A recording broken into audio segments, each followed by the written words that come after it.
میرے ایک دوست نے ایک مانگنے والے کو جھٹ سے کچھ نکال کر دے دیا۔ میں نے کہا کہ بھائی دیکھ بھال کر دینا چاہیے، یہ فراڈ لوگ ہوتے ہیں اور عام انسان کے جذبہ نیکی کو ایکسپلائٹ کرتے ہیں۔ فرمانے لگے، آپ نے بجا فرمایا، میں پہلے ایسا ہی کیا کرتا تھا، پھر ایک واقعے نے میری دنیا ہی بدل کے رکھ دی۔ میں دھرم پور لاہور میں اپنے شہر سے سائیکل پہ نکلا تھا کہ ٹھیکیدار سے اپنے بقایا جات وصول کر لوں۔ میں اسٹیل فکسر تھا اور ایک کوٹھی کے لینٹر کے پیسے باقی رہتے تھے، مگر ٹھیکیدار آج اور کل پر ٹرخا رہا تھا۔ میں سائیکل پہ جا رہا تھا کہ ایک شخص اپنا بچہ فٹ پاتھ کے کنارے لیٹائے ہسپتال پہنچانے کے لیے ٹیکسی کا کرایہ مانگتا پھر رہا تھا۔ وہ کبھی کسی پیدل کا بازو پکڑ لیتا اور ہاتھ جوڑ دیتا کہ میرا بچہ بچا لیں، مجھے ٹیکسی کا کرایہ دے دیں، تو کبھی موٹر سائیکل والے کو ہاتھ دے کر روکتا، کبھی کسی کار والے کے پیچھے بھاگتا کہ وہ کار میں اس کے بچے کو اسپتال پہنچا دیں۔ کوئی رکتا تو کوئی نہ رکتا، جو رکتا وہ بھی اسے گھور کر دیکھتا اور آپ والی ہی سوچ کر اسے ڈانٹ دیتا، کام کر کے کھانے کی نصیحتیں کرتا اور آگے نکل جاتا۔ میں جو سائیکل سائٹ پر روکے ایک پاؤں زمین پر ٹیکے اس کا تماشا دیکھ رہا تھا، اچانک اس کی نظر مجھ پر بھی پڑی اور اس نے میری سائیکل کا ہینڈل پکڑ لیا۔ بھائی جان، خدا کے لیے میرے بچے کی زندگی بچا لیں، اس کو سخت بخار ہے، آپ نیچے اتر کر اس کو دیکھ تو لیں، آپ کو یقین آ جائے گا، آپ دیں گے تو شاید کسی اور کو بھی اعتبار آ جائے گا۔ مگر میں بھی آپ کی طرح سوچ رہا تھا۔ پھر جس جارحانہ انداز میں اس نے میری سائیکل کا ہینڈل پکڑ رکھا تھا، لگتا تھا کہ میں ادھر سائیکل سے اترا اور ادھر وہ سائیکل پکڑ کے بھاگ جائے گا۔ میں نے بھی اسے کام کر کے کھانے کی تلقین کی اور پچھلے جمعے میں سنی ہوئی حدیث اس کو بھی سنا دی۔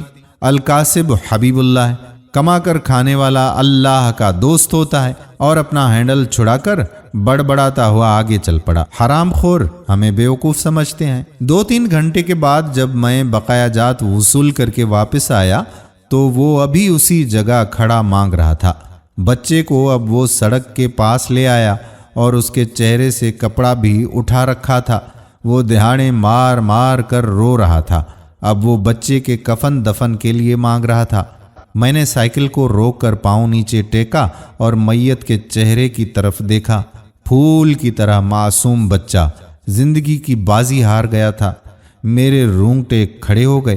میں نے جیب میں جو کچھ تھا بقایا جات سمیت سب بغیر گنے نکال کر باہر پھینکا، اور اس سے پہلے کہ اس کا باپ میری طرف متوجہ ہو، سائیکل اس تیزی سے چلا کر بھاگا گویا سارے لاہور کی بلائیں میرے پیچھے لگی ہوئی ہوں۔ میں گھر پہنچا تو میرا برا حال تھا۔ تھوڑی دیر کے بعد مجھے بخار نے آ گھیرا۔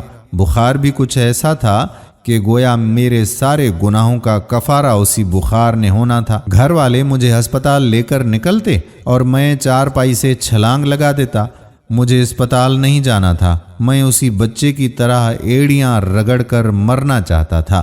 2-3 دن کے بعد بخار کو تو آرام آ گیا، مگر میں ذہنی مریض بن گیا۔ مجھے لگتا تھا کہ گویا میرا اپنا اکلوتا بیٹا ہو جو تیسری کلاس میں پڑھتا تھا، وہ اس بچے کے کفارے میں مر جائے گا۔ میں نے بچے کا اسکول جانا بند کر دیا تھا۔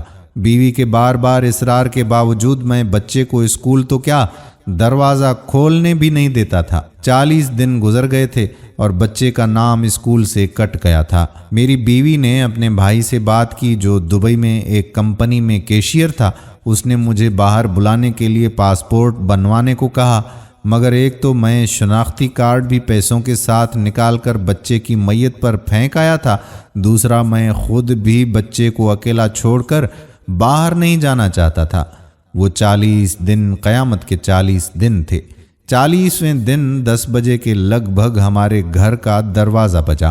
دروازہ میں نے خود ہی جا کر کھولا اور سامنے اس بچے کے باپ کو دیکھ کر مجھے چکر آ گئے۔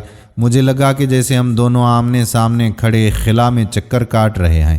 درمیان میں بچے کا چہرہ بھی آ جاتا۔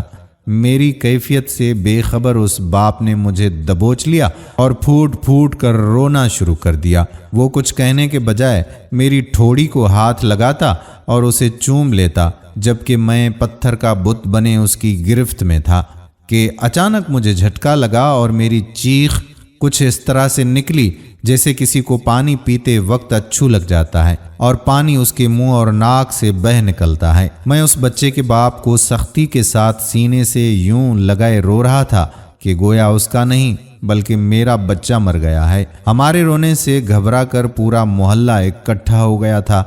آہستہ آہستہ 40 دنوں کا غبار نکلا۔ اس کو میں گھر میں لے آیا۔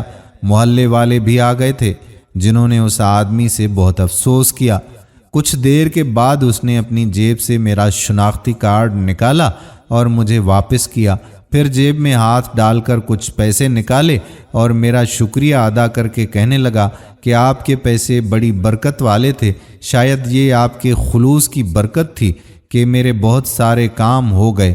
سارے اخراجات کے بعد کچھ پیسے بچ گئے تھے، ان میں کچھ پیسے میں نے ادھار لے کر ڈالے ہیں، یہ آپ قبول کر لیجئے، باقی میں بہت جلد آپ کو واپس کر دوں گا۔ میں نے پیسے واپس لینے سے سختی کے ساتھ انکار کر دیا اور منت سماجت کر کے اسے پیسے رکھنے پر راضی کر لیا۔ اس کے بعد میں یہاں بطور اسٹیل فکسر آ گیا۔ میں جی جان سے کام کرتا تھا، چند ماہ میں ترقی کر کے فورمین بن گیا۔ 3 سال کے بعد میں نے اپنے سالے کی مدد سے اپنی کمپنی بنا لی اور اس بچے کے والد کو بھی اپنی کمپنی میں بلا لیا۔ آج وہ میری کمپنی میں فورمین ہے۔ اس بچے کے بعد اللہ رب العزت نے اسے 2 بیٹوں اور 1 بیٹی سے نوازا ہے۔ میں اسے آپ سے ملواؤں گا، مگر اس سے سائیکل والا قصہ مت بیان کیجیے گا۔ وہ آج تک نہیں پہچانا کہ میری سائیکل روک کر اس نے مجھ سے سوال کیا تھا۔ وہ مجھے ولی اللہ سمجھتا ہے جس نے اس کے بچے کی لاش دیکھ کر سب کچھ نکال کے دے دیا تھا۔ قاری صاحب، اس دن کے بعد میں کسی کا ہاتھ خالی نہیں لوٹاتا۔ تھوڑا سا دینے سے نہ وہ امیر ہوتا ہے اور نہ میں غریب ہوتا ہوں۔ بس دل کو تسلی ہوتی ہے کہ میں اس بچے کا خون بہا ادا کر رہا ہوں۔ رہ گئی لوٹنے کی بات، تو قاری صاحب ہمیں کون نہیں لوٹتا؟ جوتے والا ہمیں لوٹتا ہے، کپڑے والا ہمیں لوٹتا ہے، سبزی والا، گوشت والا، سب مل کر ہم کو لوٹتے ہیں۔ اتنا لوٹنے کے بعد اگر کوئی ہمیں اللہ کے نام پر لوٹ لے تو شاید حشر میں ہماری نجات کا سامان ہو جائے کہ یہ بندہ میری خاطر میرے نام پہ لوٹاتا رہا۔ اللہ تعالی ہمیں بے سہاروں اور غریبوں کی مدد کرنے کی توفیق عطا فرمائے۔ آمین ثم آمین یا رب العالمین۔ دوستو، ویڈیو پسند آئی ہو اور دوسروں کی اصلاح کرنا چاہیں تو اس ویڈیو کو شیئر ضرور کیجیے گا۔ آنے والی ویڈیو تک اپنے میزبان قادر بخش کلہوڑو کو اجازت دیجیے۔ اللہ حافظ۔